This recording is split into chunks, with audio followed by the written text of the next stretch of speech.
Topic है हमारा business cycle, दुनिया का सबसे आसान टॉपिक। ठीक है, बहुत ज्यादा टाइम नहीं लगेगा, कोशिश करेंगे 1.25 घंटे के अंदर इसको मटेरियल से पैक कर दें।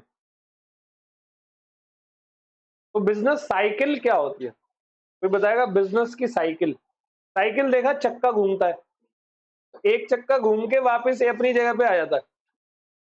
वो पहले घूमता है, थोड़ा डाउन होता है, फिर बहुत डाउन हो गए, फिर चढ़ता है, फिर सबसे ऊपर जाता है। ऐसे ही होता है ना जो चक्का होता है।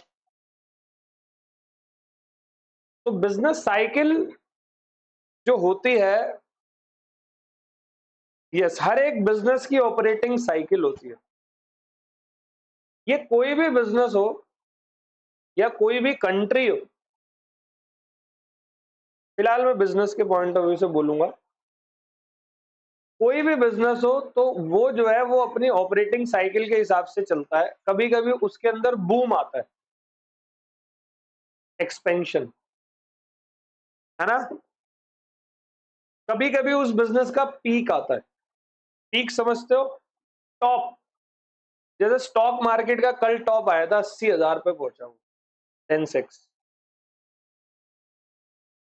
फिर कभी कभी उस बिजनेस में कॉन्ट्रैक्शन आते हैं। कॉन्ट्रैक्शन मतलब थोड़ा कम हो गया, नॉर्मल से कम हो गया। फिर कभी कभी उस बिजनेस के अंदर जो है वो आता है क्या, कभी कभी उस बिजनेस के अंदर आता है डिप्रेशन। डिप्रेशन मतलब यूनाइटेड किंगडम में, यूनाइटेड किंगडम मतलब यूके, इंग्लैंड, 1920 में उस देश की इकोनॉमी पे बहुत बड़ा बूम आया था। और आज की डेट में चाइना पे बहुत बड़ा डिप्रेशन चल रहा है। ये बात आप जानते हो? एक्चुअली चाइना बहुत ज्यादा फेमस था एक्सपोर्ट के लिए, अभी भी है, लेकिन वो मेजरली जिन जगहों पर एक्सपोर्ट कर रहा था उन कंट्रियों ने मेड इन आवर कंट्री कर दिया। नहीं समझे? जैसे हमारे देश में मेड इन, अब हम बहुत ज्यादा चाइना पे निर्भर अभी भी हैं, ऐसा नहीं है निर्भर, मैं ये नहीं कह रहा 100% डाउन हुआ है, लेकिन हमने वहां से इंपोर्ट जो है वो कम कर दिया क्योंकि हमारे पास मेड इन इंडिया बहुत हो गया। और पता है वो भी मेजर मेजर जगहों पर, छोटी जगहों पे नहीं, मेजर जगहों पर। और दूसरी चीजें और भी है, वहां का पॉपुलेशन, वहां का फाइनेंशियल और पॉलिटिकल जो भी प्रेशर्स होते हैं उनकी वजह से आजकल चाइना जो है वो डाउन चल रहा है और यूके 1920 में हाई गया। हमारा इंडिया अभी एक्सपेंशन में, पीक नहीं आया, पीक तो अभी आएगा भी नहीं कई सालों तक। अभी हमारे पास बहुत कुछ है करने को, तो हम अभी एक्सपेंशन पे चल रहे हैं। तो इसको बोलते हैं बिजनेस की क्या, साइकिल। ऑल वेल, तो इस चैप्टर में देखो हम पढ़ेंगे, एक तो मीनिंग पढ़ने वाले,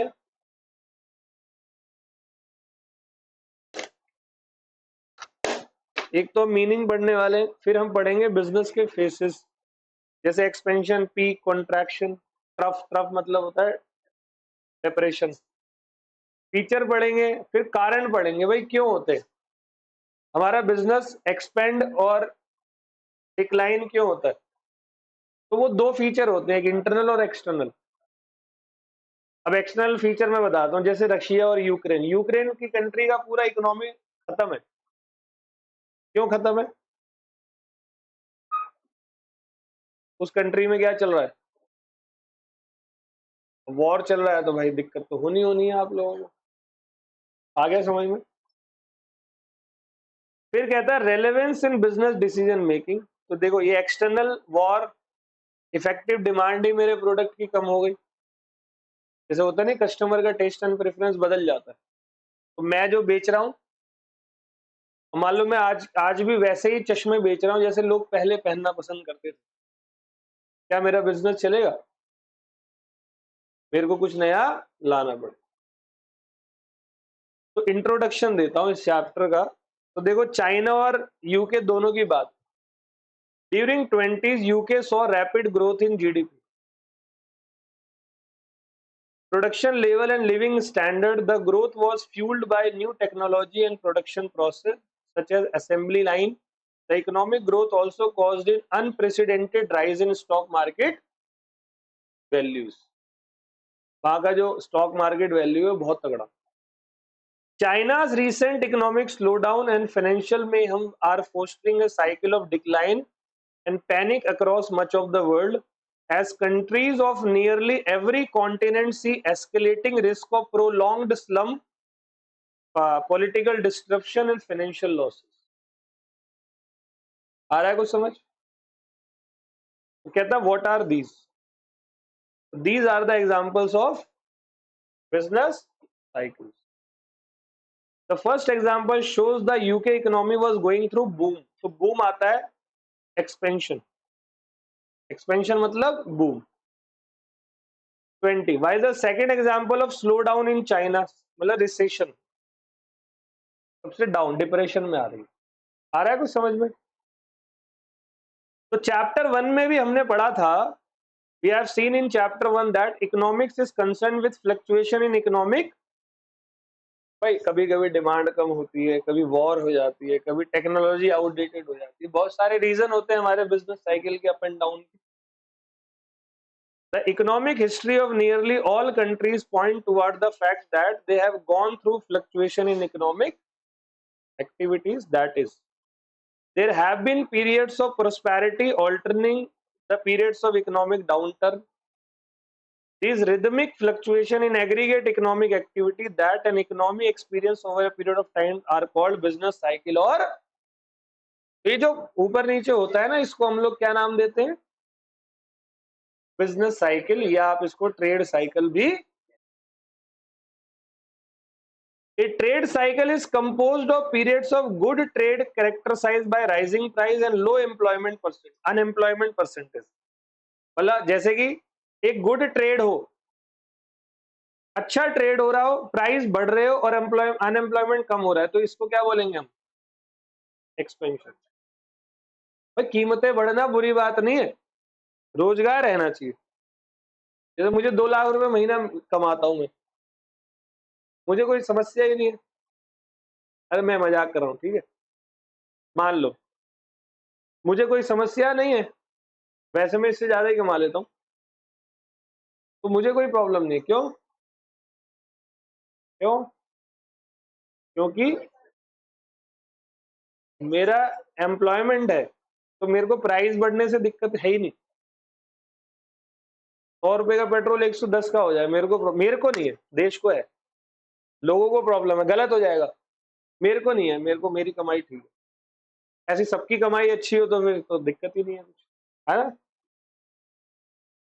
तो आ जाओ जी, फेजेस पढ़ते हैं बिजनेस साइकिल के, ध्यान से. 4 फेज है. एक एक्सपेंशन जिसको मैं बूम भी बोलता हूं, और अपस्विंग.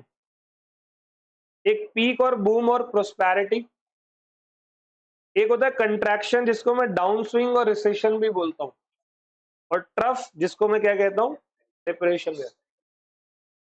तो ये हमारी बिजनेस की साइकिल एक चार्ट के थ्रू समझाता हूं. देखो, ये देखो, ये ट्रफ है सबका, सारी साइकिल्स का. मतलब ये पीक है, और देखो यहां से ऊपर एक्सपेंशन, और फिर बढ़ेगा, फिर घटेगा, फिर बढ़ेगा, फिर शायद घट जाए. तो ये मेरे बिजनेस साइकिल का फेस है पूरा का. मैं आपको बताऊं, सबके साथ यही होता है. अच्छा एक बात बताऊं, जिंदगी में भी यही होता है. हमारी जो लाइफ है ना, वो भी ऐसी है. कोई लाइफ टाइम आप खुश नहीं रहने वाले, लाइफ टाइम आप दुखी नहीं रहने वाले. कई लोग ना सुसाइडल माइंड में आ जाते हैं, वो सुसाइड, दुखी हो गए, सुसाइड. उनको ये नहीं पता कि अब इसके बाद भी कुछ लाइफ में अच्छा आएगा. आप अच्छा खोजने की तो कोशिश करो, आप खोजने की कोशिश करो, अच्छा भी आपको मिलता है लाइफ में. तो लाइफ में भी ऐसे ही है, और बिजनेस में, पूरी जिंदगी में हर एक पर्सन के जीवन में यही बिजनेस साइकिल चलती है, जो यहाँ पर बिजनेस के अंदर चलती है.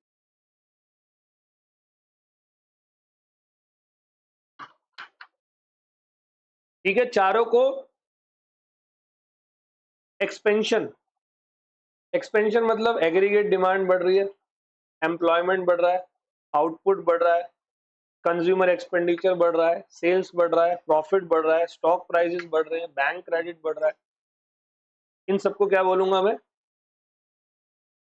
पीक मतलब मैं अब बिजनेस साइकिल के पीक पे हूं, मतलब आज से पहले मैंने इतना प्रॉफिट, इतना आउटपुट कभी नहीं दिया। तो बोला ना कल सेंसेक्स 80,000 को टच किया था, मतलब स्टॉक मार्केट दबा के भाग रहा है। तो इसका बेनिफिट जो है लोगों को मिल रहा है। मैंने अभी अभी खोला मेरे स्टॉक प्राइसेस, जो मेरा पोर्टफोलियो है उसमें आज भी बड़ा इजाफा हुआ है। जस्ट अभी बात करते करते मैंने फोन में चेक किया, कल भी इजाफा हुआ था। लेकिन स्टॉक मार्केट नीचे भी जाता है, नीचे जाएगा तो कंट्रैक्शन होगा, फिर ऊपर जाएगा। कल पीक पे गया था, अब मान लो कि इंडिया की किसी से वॉर हो गई, किसी कंट्री से कोई समस्या हो गई, तो मैं कह रहा हूं सबसे डाउन डिप्रेशन में चला जाएगा। याद है आपको इलेक्शन का रिजल्ट आया था, वो दिखा रहे थे, रुझान दिखा रहे हैं कि अब बीजेपी गई गई गई गई गई, और उधर स्टॉक मार्केट गया। बड़ा नुकसान हुआ उस दिन। लेकिन वो हर रिजल्ट वाले टाइम पे होता है। इलेक्शन का जो रिजल्ट आता है वो हर रिजल्ट में आपका स्टॉक मार्केट हिलता है, कभी कभी बहुत नीचे जाता है, कभी कभी बहुत ऊपर भी जाता है। समझ रहे हो? तो peak, the term peak refers to top और the highest point of business cycle in the latter stages of expansion. ये एक्सपेंशन का अगला स्टेज है। Inputs are difficult to find if they are short of their demand, and therefore output prices also rapidly leading to increased cost of living and greater strain on fixed income earner. Consumer begin to review their consumption expenditure on housing, durable goods. Actual demand stagnates. This is the end of expansion. It occurs when economic growth has reached a point where it will stabilize a short time and then move in the reverse. तो कभी भी peak हमेशा बना नहीं रहेगा, peak से down भी आएगा। जैसे कल सेंसेक्स 80,000 पे गया है ना, तो कुछ सोच रहे होंगे वाह जी मजा आ गया, वाह जी मजा आ गया, मजा आ गया। लेकिन उनको इस सेंसेक्स के गिरने पर भी, गिरने का भी क्या करना पड़ेगा, मतलब उनको एक्सपेक्टेशन रखनी है और तैयार रहना है कि ये गिरेगा तो हमें पैनिक। जब स्टॉक मार्केट गिरता है ना, उस दिन मैं सबसे ज्यादा इन्वेस्टमेंट करता हूँ।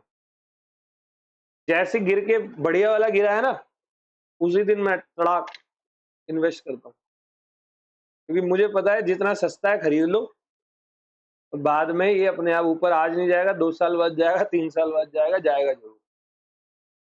मुझे आज भी याद है, पंजाब नेशनल बैंक के शेयर्स अभी 157 रुपए के चल रहे हैं शायद। तो 2021 में सितंबर के महीने में मैंने वो शेयर खरीदे थे, 2000 शेयर खरीदे थे। उस टाइम पे वो 41 रुपीज या 40 के थे, ठीक है। 2000 शेयर मैंने उस टाइम पे खरीदे थे, मैंने उनको कभी नहीं छेड़ा। अच्छा, मेरे 2-3-4 दिमाग देने वाले दोस्त भी थे, मेरा भाई मतले ये तो हिल ही नहीं रहा, ये तो ऊपर ही नहीं बढ़ेगा, पीएनबी कोई बैंक है, ये मतलब अपना जो फालतू का ज्ञान होता है। मैंने वो शेयर खरीद के भूल गया मैं, वो अभी पता नहीं मार्केट का प्राइस आज का नहीं पता, देखें एक बार। क्या? हाँ, तो पीएनबी का शेयर अभी 121 का देखो, 123 रुपए का चल रहा है।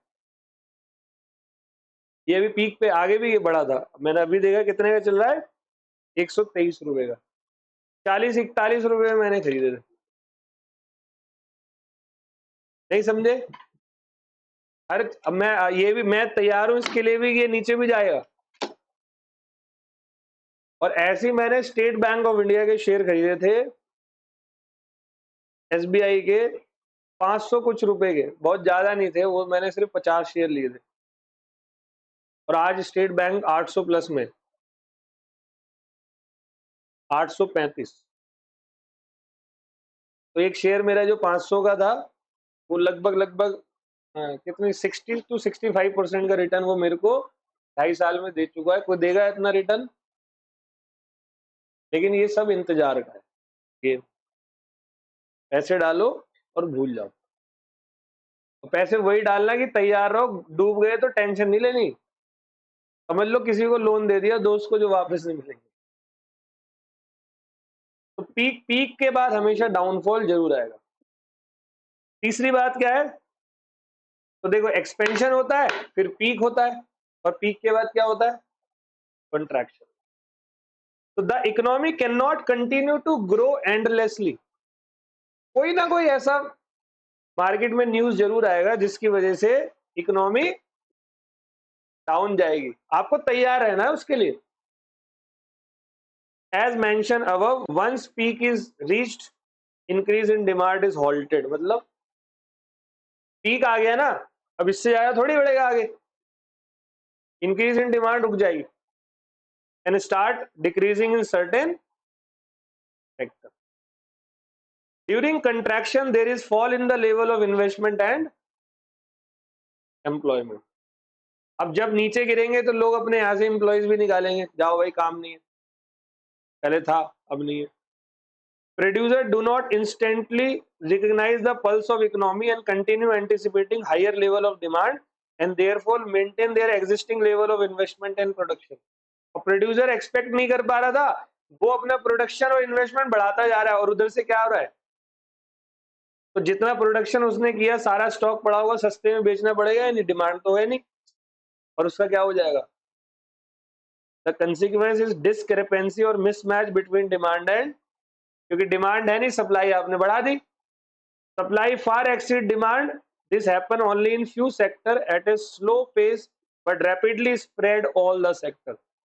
फिर ये खबर फैलेगी, producer being aware of the fact that they have indulged in excessive investment and overproduction respond by holding back future investment plan, cancellation and stoppage of order of equipment, all type of input including labor। तो वो समझ जाएगा तो वो अपनी labour pure सब सारे order क्या कर देगा? होल्ड कर देगा, कैंसिल कर देगा।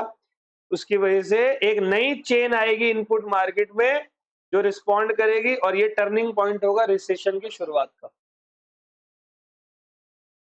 आया कुछ समझ? बेटे आ रहा है कोई? मैंने स्पेशल वर्ड्स का यूज नहीं किया, बिल्कुल नॉर्मल एक दुकान वाले की तरीके से बात कर रहा हूं। अगला है depression. Depression is the severe form of recession and characterised by extremely sluggish economic activity. जैसे श्रीलंका में आ गया था, बताया आपको?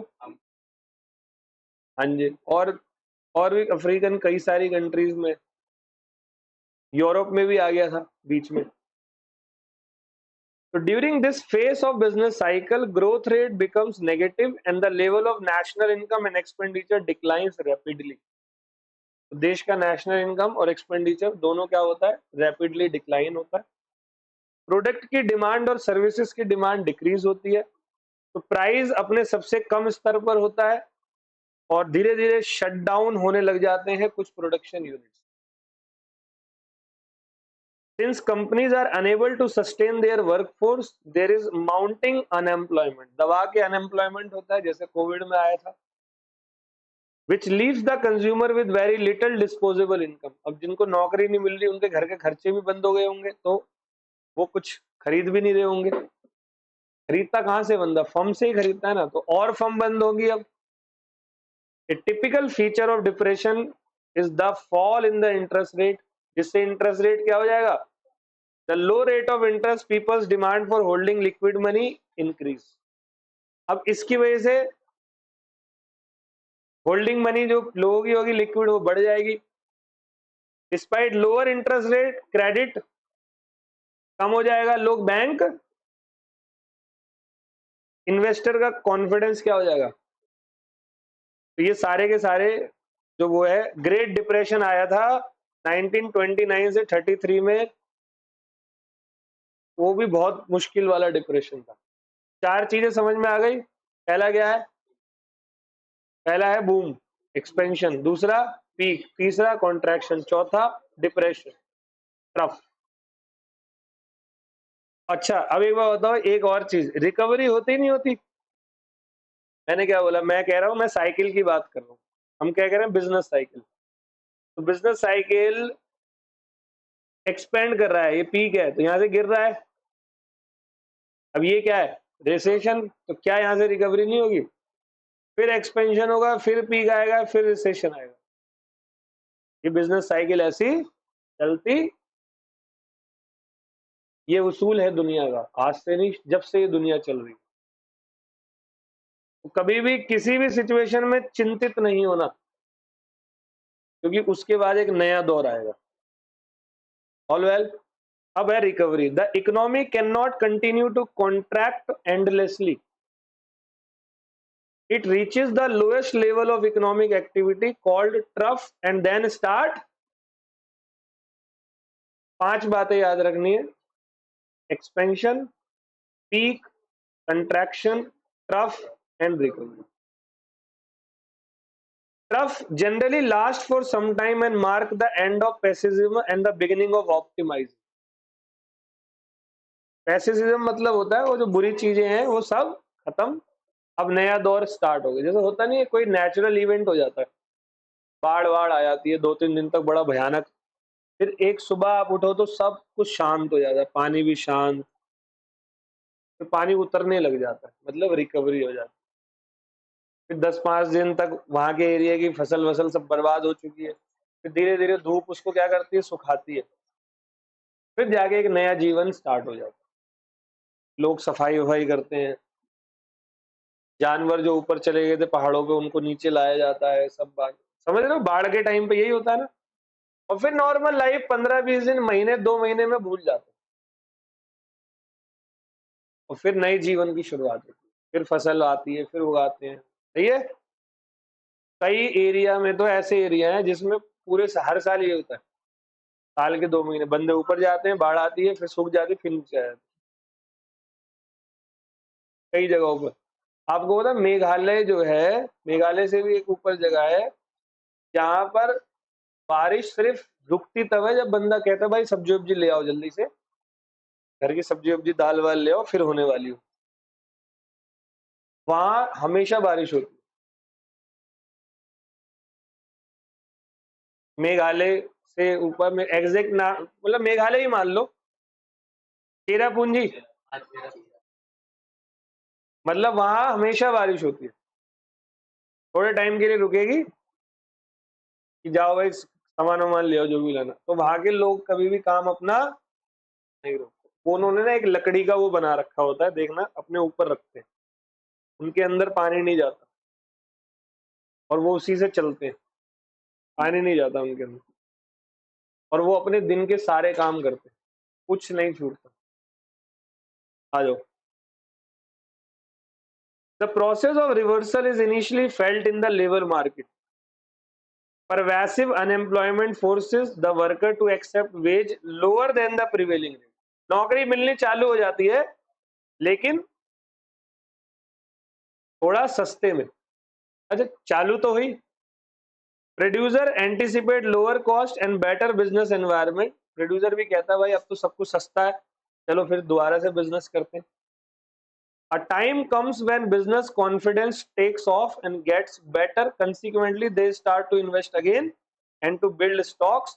The banking system start expanding credit. Technological advancement require fresh investment into new types of machine and capital goods। तो ये recovery हो रही है।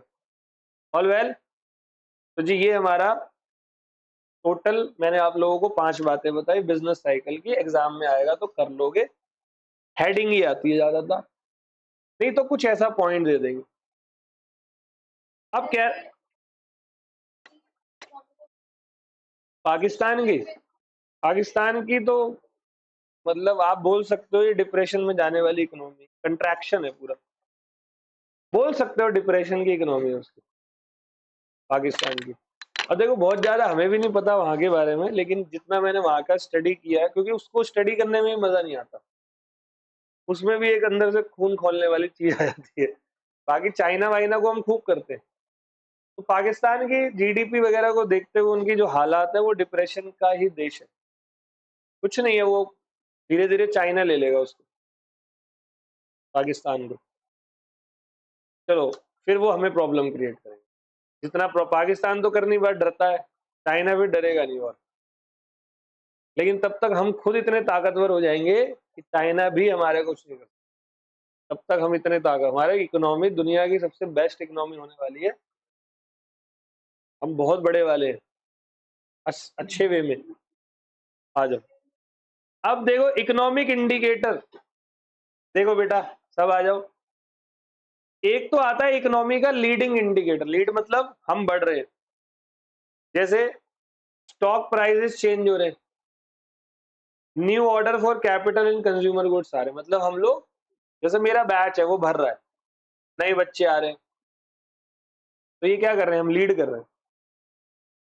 फिर है लैगिंग इंडिकेटर, लैगिंग मतलब नीचे जा रहे हैं हम, नीचे क्यों जाएंगे, unemployment, corporate profit, labour cost per unit of output बढ़ रहा है, कॉर्पोरेट प्रॉफिट कम हो रहा है और अनएम्प्लॉयमेंट बढ़ रही है। कोइंसिडेंट और कंकरेंट इंडिकेटर क्या होते हैं, एक जीडीपी, इन्फ्लेशन, इंडस्ट्रियल प्रोडक्शन, तो इन तीनों को हम लोग देखते हैं। A leading indicator is a measurable economic factor that changes before the economy start to follow a particular pattern or trend. In other words, those variables that change before the real output change are called, for example, change in profit margin, profit, housing interest rate, prices are generally seen as precursors of upturn or downturn. Similarly, value of new order for consumer goods, new order for plant, तो क्या हो रहा है, lead कर रहे हैं हम लोग, नए नए ऑर्डर आ रहे हैं, ऑल वेल। लैगिंग इंडिकेटर कहता है इकोनॉमी का historical performance and change in this indicator are observable only after an economic trend और पैटर्न हैज ऑलरेडी अकर्ड। देखो तीन बातें अच्छे से समझना, इसको मैं मार्क कर रहा हूं, अगर आपके पास किताब है तो आप लोग भी कर लो। लीडिंग इंडिकेटर आता है before the economy start to follow a particular pattern, lagging indicator आता है आफ्टर एन इकोनॉमिक ट्रेंड और पैटर्न हैज ऑलरेडी अकर्ड। ये कब है, बिफोर, और ये कब है,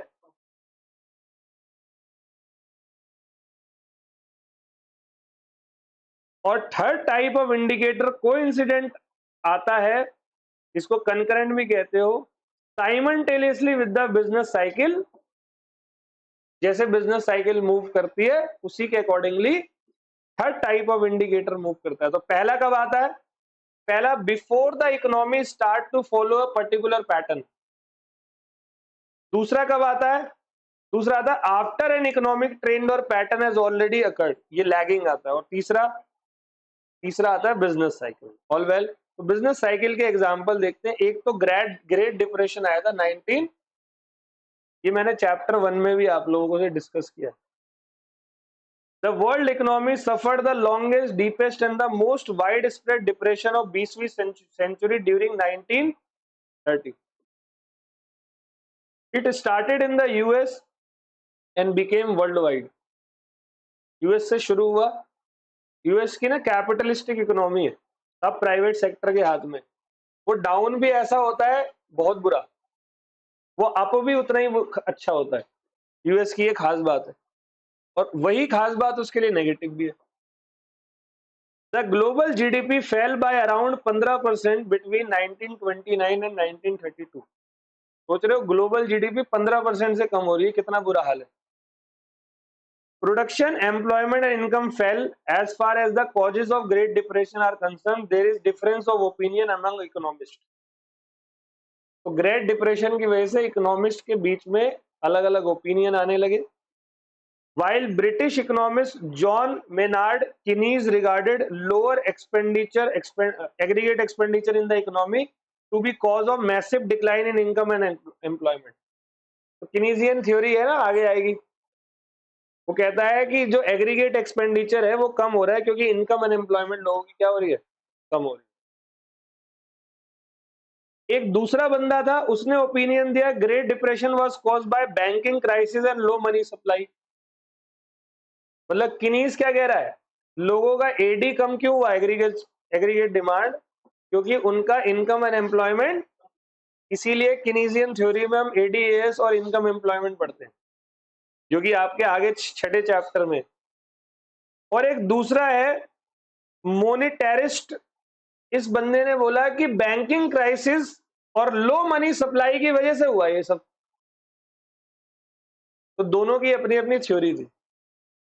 many other economics blame deflation over indebtedness, ज्यादा आपने उधार वो किया, lower profit and pessimism, pessimism मतलब नीचे, to the main cause of great depression. किसी ने कुछ भी बोला हो लेकिन डिप्रेशन आया। Whatever may be the cause of depression, it caused widespread distress in the world as production, employment, income and expenditure तीनों ही कम हो गए। The economies of the world began recovering in 1930। तो 4 साल बहुत मुश्किल और बहुत ही भयानक भरे रहे हमारे दुनिया के। मनी सप्लाई इंक्रीज हुई, international inflow of gold increase हुआ, गवर्नमेंट का स्पेंडिंग जो है वो इंक्रीज हुआ, were some of the factor which help economic slowly come out of recession and enter the phase of expansion and up, all well. पहला बेटे great depression समझ में आया। अब बताते हैं बूम। आईटी सेक्टर में आया। आई हमारे लिए तो बूम चल रहा है, वर्ल्ड वाइड सही है, बढ़िया है। रशिया यूक्रेन में पर्टिकुलरली ओवरऑल एवरेज करोगे तो ठीक चल रहा है, पर्टिकुलर कंट्री का बोलो तो फिर सबका अलग ही आंसर होगा। चाइना है, चाइना अभी कंट्रैक्शन में, हम अभी एक्सपेंशन में, पीक हमारा भी नहीं आया, पीक अभी कई सालों तक नहीं आएगा। जब तक हमारे यहाँ पे गांव एग्रीकल्चर सेक्टर है तब तक पीक नहीं आया। क्यों? क्योंकि अभी उनके बच्चे जो हैं वो नए नए प्रोडक्ट को यूज करने के लिए पैसे चाहिए, तो वो नए प्रोडक्ट खरीदेंगे किसी कंपनी से, कंपनी का फिर प्रॉफिट होगा। समझ रहे हो? ये है। अब दूसरा क्या था, IT bubble bast of 2000। Bubble bust समझते हो? पूरा फट गया, आईटी सेक्टर इतना बढ़िया आया। तो आईटी बबल और dot com bubble roughly cover the period 797 to 2000। during this period many new internet based company were started। ठीक है, तो ये हमारा जो है इसकी वजह से बहुत सारा फायदा हुआ। मतलब काफी सारी आईटी की वजह से आज देख लो, आज सारे काम आपके कैसे होते हैं।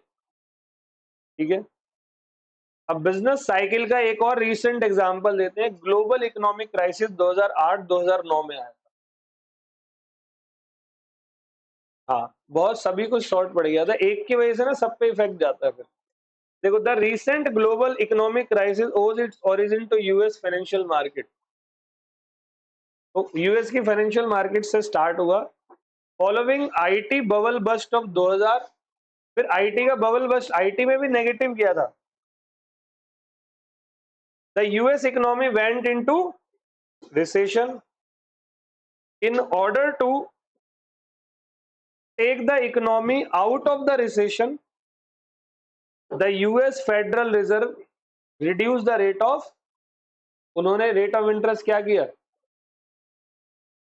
This led to large liquidity और money supply with the bank. अब एक बार बताओ, रेट ऑफ इंटरेस्ट कम होता है तो लोग लोन क्या करते हैं? तो लोन ज्यादा लिया लोगों ने, इसकी वजह से मनी सप्लाई क्या हो गई? With lower interest rate credit became cheaper, सस्ता हो गया, और हाउस होल्ड ने घर खरीदने स्टार्ट कर दिए ज्यादा नंबरों से, होम लोन वगैरह। तो हाउसेस की डिमांड क्या हो गई, तो उसके प्राइस क्या होंगे? The rising prices of household housing led both household and bank to believe that price would continue to. तो दोनों को लगा प्राइस क्या रहेंगे अब, लेकिन ये गेम हो रहा था। एक्सेस लिक्विडिटी बैंक के पास आई, नए financial instrument led bank to lend without checking the credit worthiness of. Bank सोच रहा है कि प्राइस तो बढ़ेगा बढ़ेगा बढ़ेगा हाउस का, तो बोरोवर की क्रेडिट वर्थिनेस चेक किए बिना लोन दिया जा रहा था। Loans were given even to subprime household and also to those person who had no income or assets। एक बार बताओ, आपकी इनकम एसेट्स नहीं है, आप घर खरीद लोगे, घर चलाओगे कैसे? आप ईएमआई कहाँ से भरोगे? Houses were built in excess during the boom period and due to their oversupply in the market. अब देखो, उस पीरियड में हाउसेस खूब बिके, सप्लाई क्या हो गई? House price began to decline in 2000। अब डिमांड ज्यादा है, लोग सोच रहे हैं डिमांड ज्यादा है, तो घर फिर बनने भी चालू हुए, बहुत घर बने, ऊपर से उनको लगा कि घर तो बहुत है, अब खरीदने वाला ही कोई नहीं था। क्यों? क्योंकि बैंकों ने जिनको लोन दिया था वो लोन ही नहीं चुका पा रहे थे, उनकी तो हालत खराब थी। आ रहा है कुछ समझ? Yes. Housing bubble got burst in second half of 2007 with fall in prices of houses which were held as mortgage. The subprime household started defaulting on a large scale in paying on their installment. This caused huge losses to the bank, and losses in bank and other financial institutions had a chain effect, and soon the whole US economy and world economy at large felt its impact. कौन सी?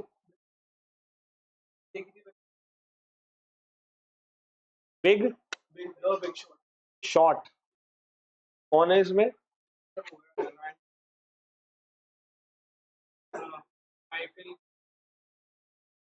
तो तुम लोग कभी मत देखना जब तक paper चल रहे हैं।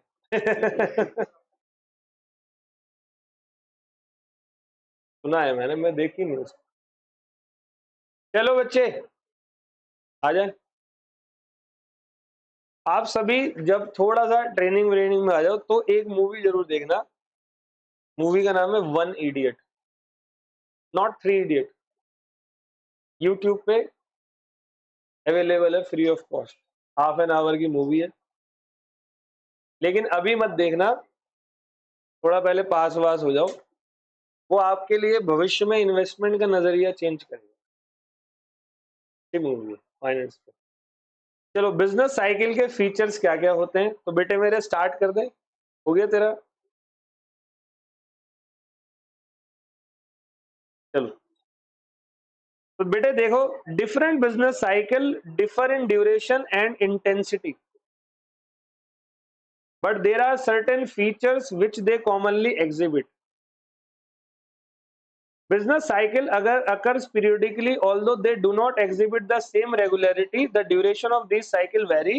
The intensity of fluctuation also vary. कोई ऐसा नहीं है फिक्स है कि 5-5 साल में ही कंट्रैक्शन, एक्सपेंशन, डिप्रेशन आएगा।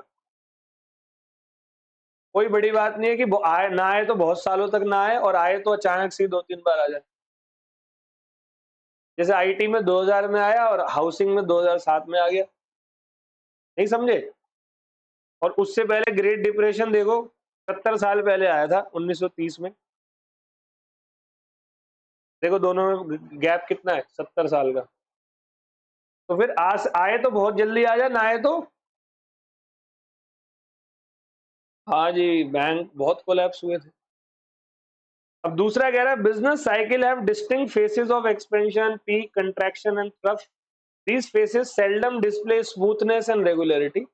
The length of each phase is also not definite. अब ये भी पक्का नहीं है कि एक्सपेंशन कब तक रहेगा। जैसे कि जब स्टॉक मार्केट, मुझे आज भी याद है, 26 जनवरी 1950, सॉरी 26 जनवरी के साथ 1950 क्यों आ जाता? हमेशा संविधान आया था। 26 जनवरी 2020 को बजट आया था इंडिया में। ठीक है, बजट ऐसे ही आता है फर्स्ट वीक ऑफ फेब में या जैन एंड में, ऐसे लाते हैं। बजट आया तो उस दिन फर्स्ट टाइम सेंसेक्स 50,000 क्रॉस हुआ था। आज 80,000 हुआ है कल। तो 50,000 सेंसेक्स क्रॉस हो गया, तो सारे जितने भी इकोनॉमिस्ट वगैरह है ना, अब तब से ही वो लगा रहे हैं कि 50 क्रॉस हो गया, अब मार्केट में डिप्रेशन आएगा, स्टॉक मार्केट। फिर 60 हो गया, कह रहे अब तो डिप्रेशन आना ही आना है। फिर 70 हो गया, कहता अब बस आ गया आ गया आ गया। फिर 79 हो गया, कहते देखो अब टच करेगा, 80 प्लस आ गया। नहीं समझे क्या कह रहा हूं? अब जैसे ग्रोथ एक्सपेंशन जा रही है, बूम जा रहा है, बूम जा रहा है, बूम जा रहा है, तो कोई टाइम पीरियड नहीं है कब तक जाएगा।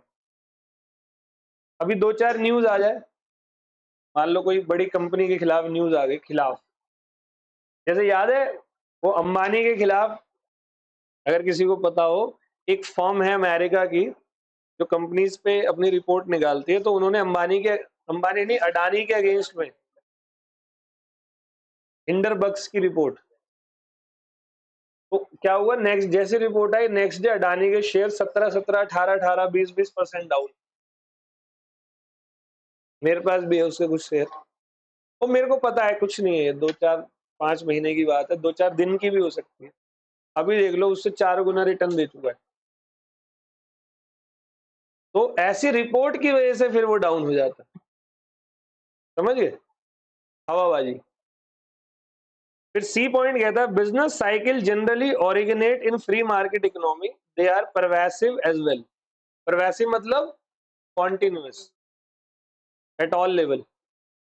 डिस्टर्बेंस इन वन और more sector get easily transmitted to all other. होता नहीं है, एक जगह पर डिस्टर्बेंस होती है तो बंदे फिर खबर फैला देते। वो तो हमारा कम्युनिकेशन सिस्टम बड़ा स्ट्रांग है आज की डेट में, जैसे कोई दिक्कत आ जाती है तो ट्वीट कर देते हैं, भाई घबराओ नहीं। न्यूज पे आया था तुरंत कि प्राइम मिनिस्टर ने बोला घबराना नहीं है, ये अफवाह है। पहले जब तक कम्युनिकेट कर पाते थे तब तक तो बेड़ा गर्क हो चुका होता था। 2016 में आया था नोटबंदी के बाद, नमक खत्म हो गया, नमक खत्म हो गया। मैं कह रहा हूँ इस दुनिया से सब खत्म हो जाए, नमक खत्म नहीं होगा। 70% तो समंदर है पूरी दुनिया में, है या नहीं है? 70% ज्यादा पानी है ना, डूबना मोहब्बत में ये सबको है। 70% से ज्यादा पानी है, अब कहाँ से नमक कहाँ से आता है? खत्म हो जाएगा। अब वो न्यूज आई नमक खत्म हो गया, वो भाई साहब आप बिलीव नहीं करोगे, लोगों की दुकानों पे लाइनें लग गई नमक खरीदने के लिए, भाई 20 पैकेट देना। मेरा इकोनॉमिक्स गड़बड़ा गया, मैं क्लास में पढ़ाता हूँ कि नेसेसिटी है, कोई नहीं लेता 1 2 पैकेट से ज्यादा। मैं कहा भाई इकोनॉमिक्स को क्या हो गया आजकल, फिर आया ये तो न्यूज ऐसी चल रही है। D point, although all sectors are adversely affected by business cycle, some sector जैसे capital goods, industry, durable consumer goods are disproportionately affected. Moreover, compared to agriculture sector, the industrial sector is more prone to the adverse effect of। अब जैसे agriculture से compare करो तो industrial sector पे ज्यादा effect पड़ता है। अब देख डिप्रेशन भी आया, खाना पीना थोड़ी छोड़ोगे, या डिप्रेशन में खाओगे नहीं, माइंड का नहीं कह रहा, इकोनॉमी का कह रहा। तो एग्रीकल्चर में बहुत ज्यादा इफेक्ट, बट इंडस्ट्री में पड़ जाता है। अगला कह रहा है business cycles are exceedingly complex phenomena, they do not have uniform characteristic and causes. ना तो इसकी कोई यूनिफॉर्म कैरेक्टरिस्टिक है, ना कोई यूनिफॉर्म कॉजेज है। दे आर कॉज्ड बाय अलग अलग factor, therefore it is difficult to make an accurate prediction of trade cycle before their occurrence. आप बोलोगे बढ़ेगा मार्केट, बढ़ेगा बढ़ेगा, लेकिन सुबह सुबह उठो मार्केट डाउन, कोई नहीं बोल बता पाता। सब कह रहे थे रिजल्ट वाले दिन मार्केट बहुत उठेगा उठेगा उठेगा उठेगा, मेरे से ही पूछा बच्चों ने, मैं कहा देख उठने के चांसेस है, लेकिन मार्केट पे मैं कभी बिलीव ही नहीं करता, और वही हुआ, तो पूरा मार्केट डाउन हुआ उससे, स्टॉक मार्केट। ठीक है, ये पॉइंट आप देख लेना। अब है बिजनेस साइकिल के कॉजेस। तो बेटे मेरे सारे कॉजेस अच्छे से समझना, मतलब मेनली मैं यहीं पर सब सारी बातें बताता हूँ। एक है इंटरनल कॉजेस, एक है एक्सटर्नल कॉजेस। इंटरनल मतलब अंदर का, अगर आप देश की बात करो तो देश के अंदर, अगर आप बिजनेस की बात करो तो बिजनेस फर्म के अंदर। इफेक्टिव डिमांड में क्या आ गया, फ्लक्चुएशन आ रहा है, फ्लक्चुएशन आ रहा है। मान लो डिमांड बढ़ गई तो मेरा आउटपुट मैं यहां से बढ़ाऊंगा, मेरा प्रॉफिट क्या होगा, एक्सपेंशन हो गया। मान लो डिमांड कम हो गई, मेरा आउटपुट कम करना पड़ेगा, ऑलरेडी वाला स्टॉक है उसे भी सस्ते में बेचना पड़ेगा, तो मेरा क्या हो गया, contraction. Fluctuation in investment, investment कम होगी तो मनी सप्लाई क्या हो जाएगी, कम हो जाएगी, होगी या नहीं होगी। लोग इन्वेस्ट कम करेंगे तो इन्वेस्टमेंट के लिए बहुत सारे फैक्टर्स हैं। गवर्नमेंट स्पेंडिंग वेरी कर रही है, गवर्नमेंट के खर्चे स्पेंडिंग अगर अच्छी होगी तो इंफ्रास्ट्रक्चर फैसिलिटी क्या होगी, ट्रांसपोर्ट, कम्युनिकेशन, बैंकिंग सब अच्छा होगा तो हमारे लिए भी इजी है। गवर्नमेंट के एक्सपेंडिचर कम हो रहे हैं तो हमारे लिए मुश्किल है। मैक्रो इकोनॉमिक्स की पॉलिसी जैसे GDP, national income, foreign exchange, balance of payment हमारा पॉजिटिव है, मान लो कितना अच्छा है। मनी सप्लाई और साइकोलॉजिकल फैक्टर। एक्सटर्नल देखते हैं क्या होता है, वॉर। वॉर होगी, क्या करोगे बताओ, आप कुछ नहीं कर सकते। मान लो इंडिया चाइना की आज वॉर हो जाए, अभी मैं कह रहा हूँ स्टॉक मार्केट, भाई साहब मेरा पोर्टफोलियो कोई बड़ी बात नहीं, 50-60% तक डाउन हो जाए, मैं भी ऐसे देख के फिर बोलूंगा भाई अब वेट ही कर लो, वॉर हो जाए तो वॉर होगी तो स्टॉक मार्केट पूरा डाउन, और स्टॉक मार्केट डाउन तो पूरी देश की इकोनॉमी डाउन। दूसरा है पोस्ट वॉर रिकंस्ट्रक्शन। दिक्कत ना वॉर पे कम होती है, वॉर के बाद ज्यादा आती है। तीसरा टेक्नोलॉजिकल शॉक मिल जाता है कभी कभी, कोई ऐसी नई चीज आ गई जिससे पुराना वाला पूरा खत्म। जैसे मैं बताता हूँ, जो मोबाइल फोन रिचार्ज करने की दुकानें हुआ करती थी, मतलब कुछ ही साल में उनको पता भी नहीं चला कि उनकी दुकानें कब बंद हो गई, 2017-18 के बाद। मतलब 18 से शुरू हुआ, 20 तक खत्म, उन्हें समझने का मौका नहीं मिला। जो दुकानें रिचार्ज करते थे, वो यूपीआई वगैरह जो जो भी है, उन्हें संभलने का मौका नहीं दिया पेटीएम, फोन पे, गूगल पे ने। ऐसा बूम मारा उन्होंने अचानक, धूम। सही है। फिर natural factor and population, all well. चलो पहले इंटरनल कॉजेज को देखते हैं। Fluctuation in effective demand. According to Keynes, fluctuation in economic activity क्यों होती है, क्यों होती है भाई? सिंपल है, अगर इनकम एम्प्लॉयमेंट बढ़ेगा तो कंजम्पशन बढ़ेगा, कंजम्पशन बढ़ेगा तो वो तेरे से डिमांड करेंगे, तो तेरी मार्केट हाई जाएगी। और इनकम एम्प्लॉयमेंट कम हुआ तो कंजम्पशन, तो मेरी मार्केट, आ गया समझ? इन्वेस्टमेंट की fluctuation, according to some economist, fluctuation in investment are the prime cause of business cycle. Investment spending is considered to be the most volatile component of AD.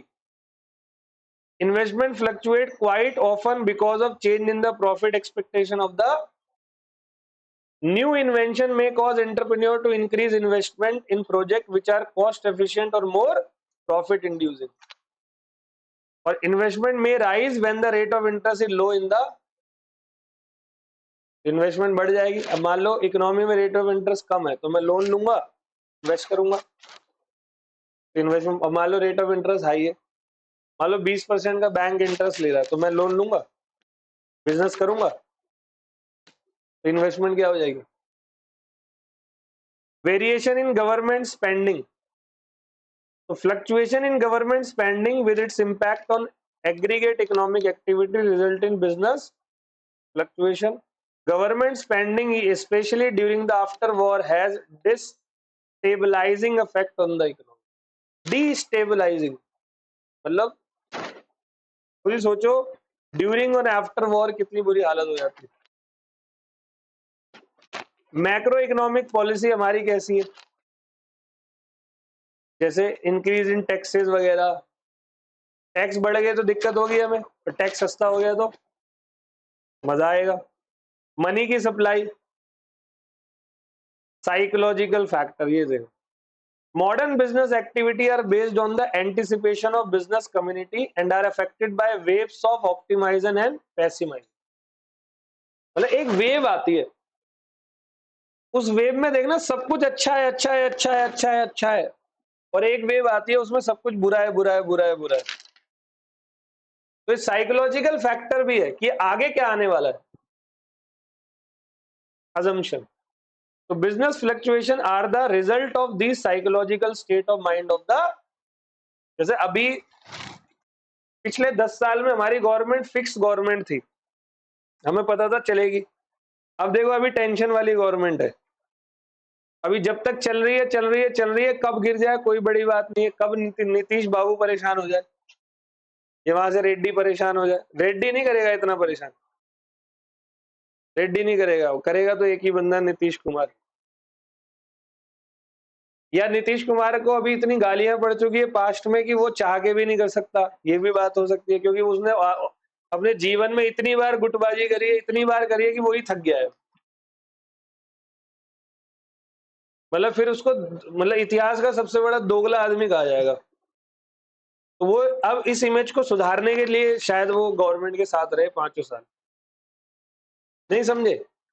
जैसे मैं, मेरे नाम पे दोगलापन का एक टैग लग गया है, तो नेगेटिव टैग है, तो मैं अब इस टैग को सुधारूं कैसे? उसी पब्लिक में अच्छे काम करके। तो यही एक नीतीश कुमार को मौका है लास्ट बार कि अगर वो इस गवर्नमेंट के साथ 5 साल रहता है तो लोग उसको, उसकी इमेज सही हो जाएगी, फिर उसको पॉजिटिव वे में लेंगे।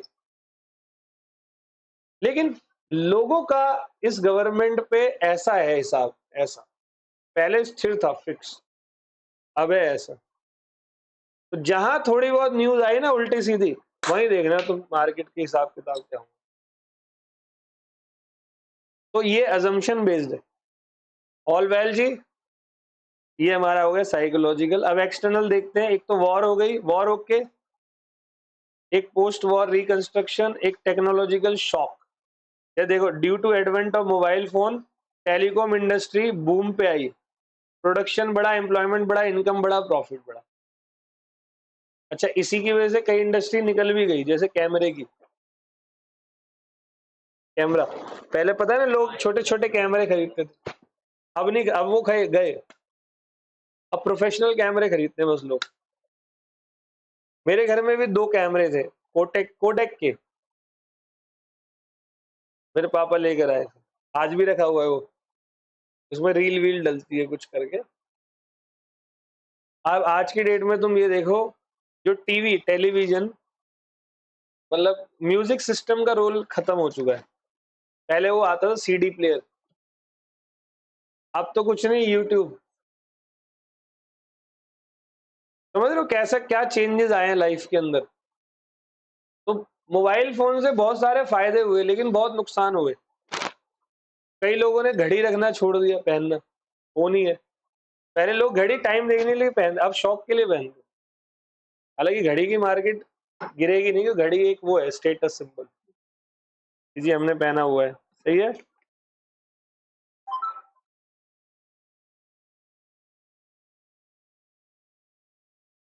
चलो अब आगे बढ़ते हैं। नेचुरल फैक्टर, भाई ये भी हो सकता है, नेचुरल फैक्टर भी हमारा, जैसे कि एग्रीकल्चर आउटपुट बहुत बुरा हो गया तो बिजनेस साइकिल डाउन। मान लो बहुत बढ़िया बारिश हुई, मानसून तगड़ा रहा, सब बढ़िया रहा, बिजनेस साइकिल अच्छा। जैसे इस बार आम की, मैंगो का प्रोडक्शन तगड़ा हुआ है,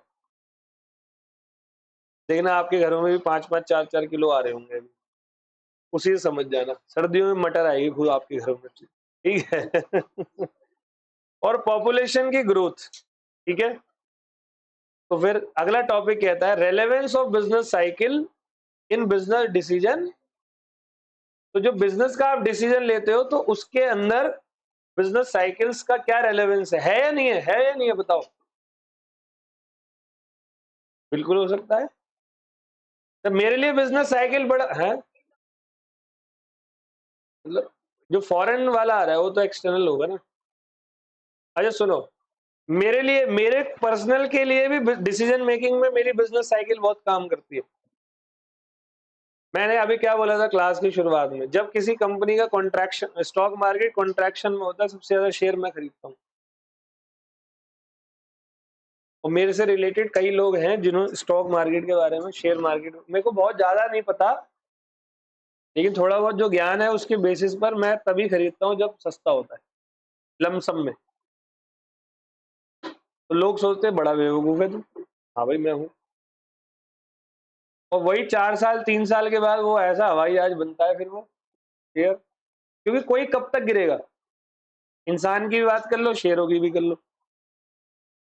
जैसे HDFC बैंक हिल नहीं रहा था अभी थोड़े टाइम से, अभी कल परसों में HDFC ने ऐसा बूम दिया है, कल या परसों 9% का प्रॉफिट किया है।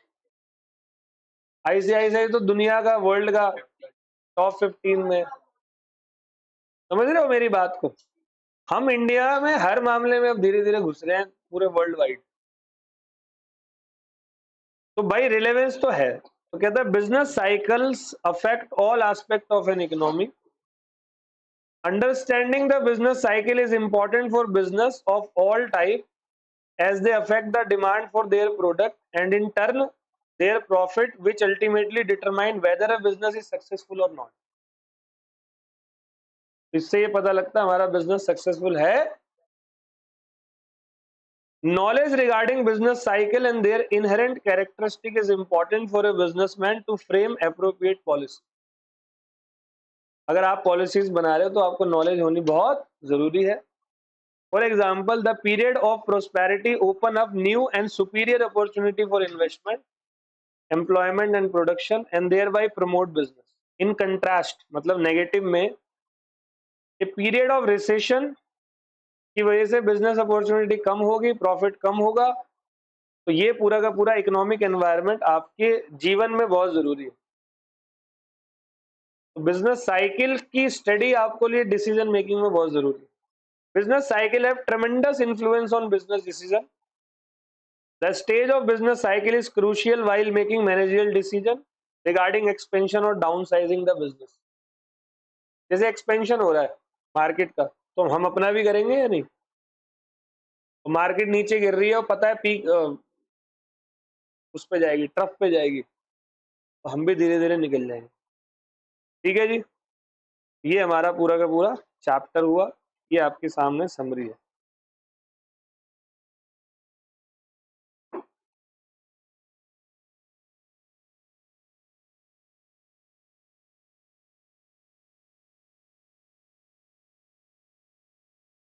तो ये क्वेश्चंस हैं, क्वेश्चंस आप लोगों को करने हैं, कल करके ले आओगे,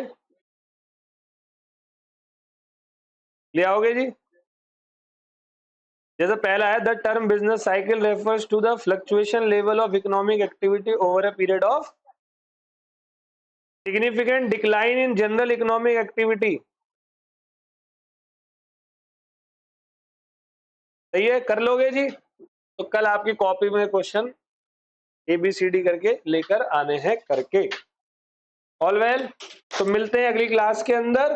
थैंक यू सो मच।